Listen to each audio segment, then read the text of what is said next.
Baspa supremo Mayawati ने हाल ही में ऐलान किया था कि उनकी पार्टी अकेले लोकसभा चुनाव लड़ेगी। इसी कड़ी में मायावती ने आज उत्तर प्रदेश और उत्तराखंड के बसपा के सभी वरिष्ठ पदाधिकारियों तथा जिला अध्यक्षों की विशेष बैठक बुलाई है। इस बैठक में खासकर आगामी लोकसभा चुनाव की तैयारियों व उसके लिए उम्मीदवारों के चयन आदि कार्यों की समीक्षा और चर्चा होगी। इसके साथ ही चुनाव से संबंधित आगे की तैयारियों के लिए जरूरी दिशा निर्देश भी मायावती की तरफ से दिए जाएंगे। 2024 के लोकसभा चुनाव में अब बहुत ही कम समय बचा है और इसको लेकर सभी राजनीतिक दल अपनी अपनी तैयारियां पुख्ता करने में लगे हुए हैं।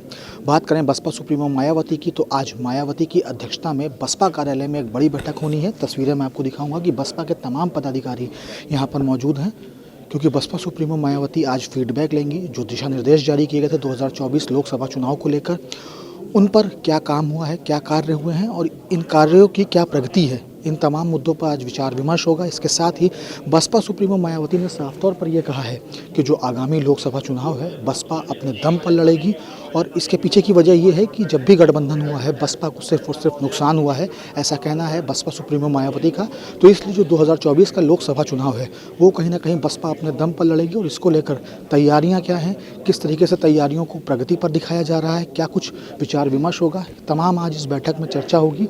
और इस बैठक में शामिल होने के लिए तमाम पदाधिकारी मौजूद हैं। कहीं ना कहीं 2024 का जो लोकसभा चुनाव है उसको लेकर बसपा ने अपनी रणनीति साफ कर दी है और इस रणनीति के तहत बसपा सुप्रीमो मायावती ने साफ तौर पर यह कहा है कि बसपा अकेले अपने दम पर चुनाव लड़ेगी। फिलहाल अब आने वाला समय बताएगा कि आखिर इस फैसले का बसपा को क्या फायदा पहुंचेगा। बैठक में शामिल होने के लिए उत्तर प्रदेश और उत्तराखंड के सभी वरिष्ठ पदाधिकारी तथा जिला अध्यक्ष पहुंचे हैं। बैठक में शामिल होने के लिए बसपा के इकलौते विधायक उमाशंकर सिंह भी पहुंचे हैं।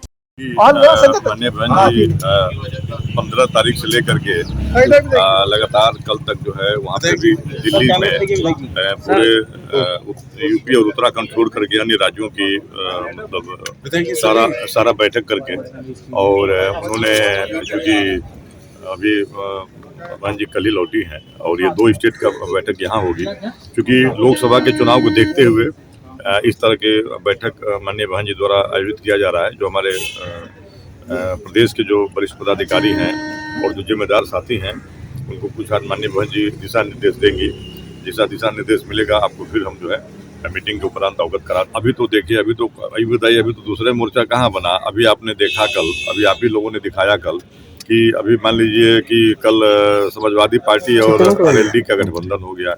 तो वो गठबंधन जिसमें हमको लग रहा था कि 18-19 दल दिखा रहे थे लोग, तो फिर ये कहाँ गठबंधन, कौन गठबंधन अभी कहाँ रहा है। इसीलिए हम लोगों को पहले से पता था कि इस तरह की सब चीज़ें होने वाली हैं। स्टेबल लोग नहीं हैं और इन पे बहुत काफ़ी दिन तक फेथ नहीं किया जा सकता। तो अब देख ही रहे हैं, पहले जो भी चीज़ें आएंगी सब सामने आ जाएंगी। लेकिन अब इसलिए बसपा इन लोगों से अकेले लड़ने का माननीय बहन जी ने फैसला लिया और आप देख रहे हैं सारे परिणाम एक एक करके सामने आ रहे हैं। गठबंधन को लेकर मायावती ने किया था बड़ा ऐलान।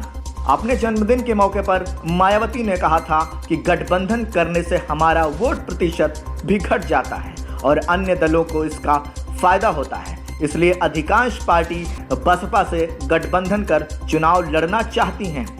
हमारी पार्टी अकेले ही लोकसभा चुनाव लड़कर बेहतर नतीजे लाएगी। हम इस चुनाव को अकेले दम पर लड़ेंगे क्योंकि इसका सर्वोच्च नेतृत्व एक दलित के हाथ में है। गठबंधन से बसपा को फायदा कम, नुकसान ज्यादा। मायावती ने कहा था कि गठबंधन कर बसपा का पूरा वोट गठबंधन की ओर चला जाता है, जबकि उस गठबंधन का वोट विशेषकर अपर कास्ट वोट बसपा को नहीं मिलता है। गठबंधन से बसपा को फायदा कम और नुकसान ज्यादा होता है। उन्होंने कहा कि सवर्ण वोट बसपा पर ट्रांसफर नहीं होते, इसलिए बसपा किसी के साथ गठबंधन नहीं करेगी। सांप्रदायिक सोच वाली पार्टी से दूरी रखेंगे और अधिकांश दलों की मानसिकता जातिवादी है।